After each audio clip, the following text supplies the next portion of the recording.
It is often said that we are conspiracy theorists and we are always blaming the others for our mistake without looking at the problem that we have within ourselves. We definitely and totally acknowledge the faults and the mistakes within our political, judicial and economic models and our social disorder that we are facing.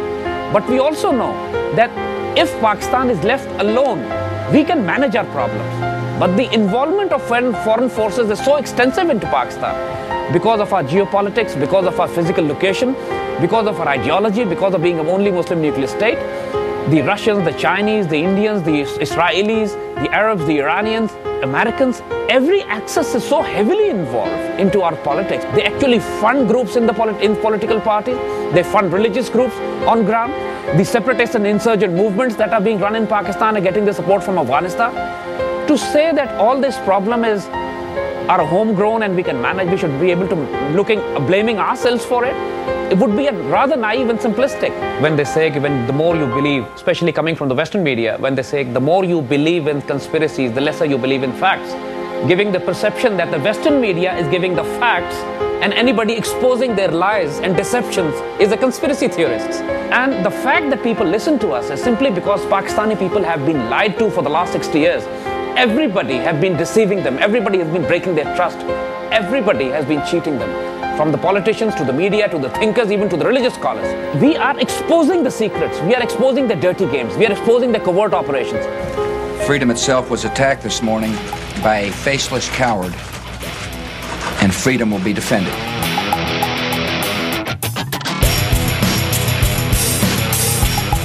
"9/11 has been the most debated issue globally. The media talks about Twin Towers falling down, and nobody talks about a third World Trade Center building, World WTC-7 also being brought down in a controlled demolition the next day.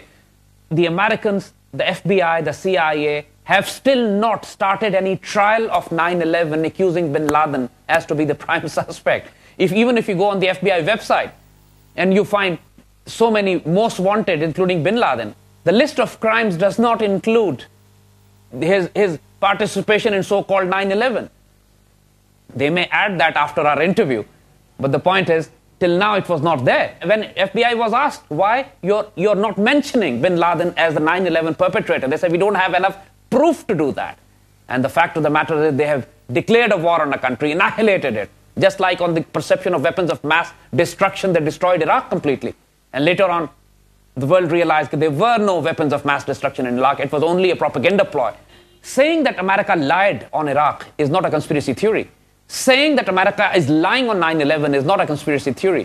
Saying that America is looking for pretexts and excuses to wage wars in the Middle East, in the greater Middle East, to divide Middle East further into smaller states is no more conspiracy theory.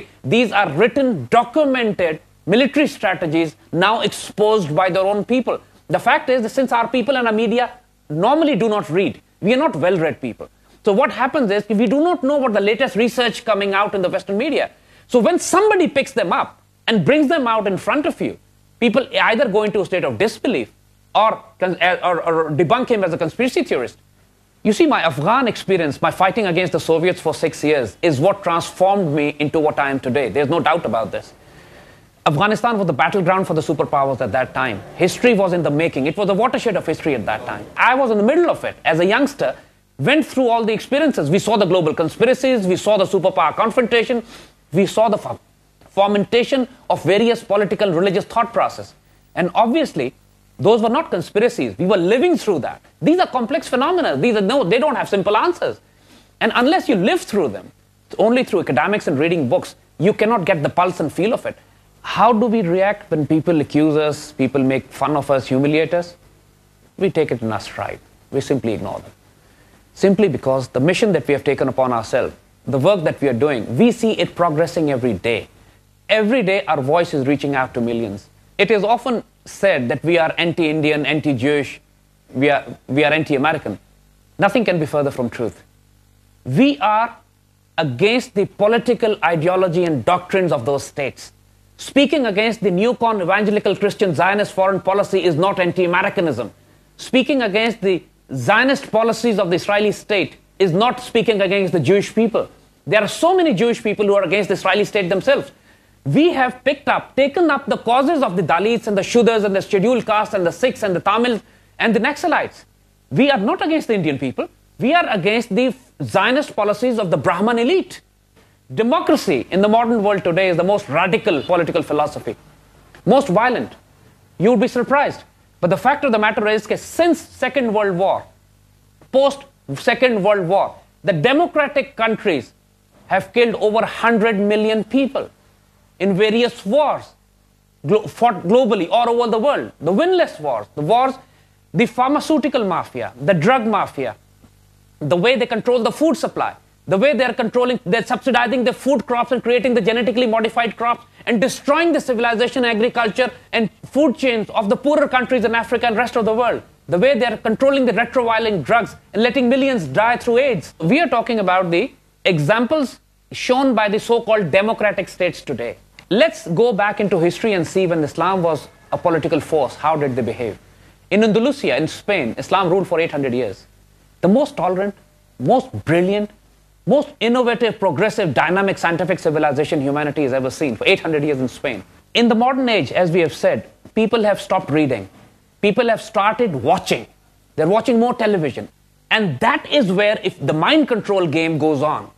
Because that's where the perception management, that's where the images, that's where the shuffling of signs and symbols and images actually start to program your collective psyche. That's where you're made to believe that Muslims are extremists. That's where you're made to believe that Muslims have no contribution to science and technology and humanity. This is where you're made to believe that if a Muslim political thought process comes, it would only mean cutting hands and beating people with sticks. But no reference is made to the most glorious and brilliant civilizations which showed the light to humanity for hundreds of years. To say that Islamic civilization is the best for a Muslim, for me, yes, it will be a statement to make. But addressing to non-Muslims, I would tell them, invite them to come and do a comparative analysis. Open your mind, study. See how the civilization was. Let's not close your minds.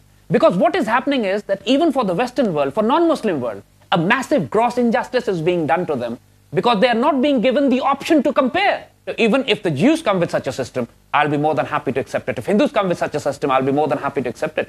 We are needed. These lone voices are required. We are never too many. At least it proves one point, that we are hitting them where it hurts most. And we love our job.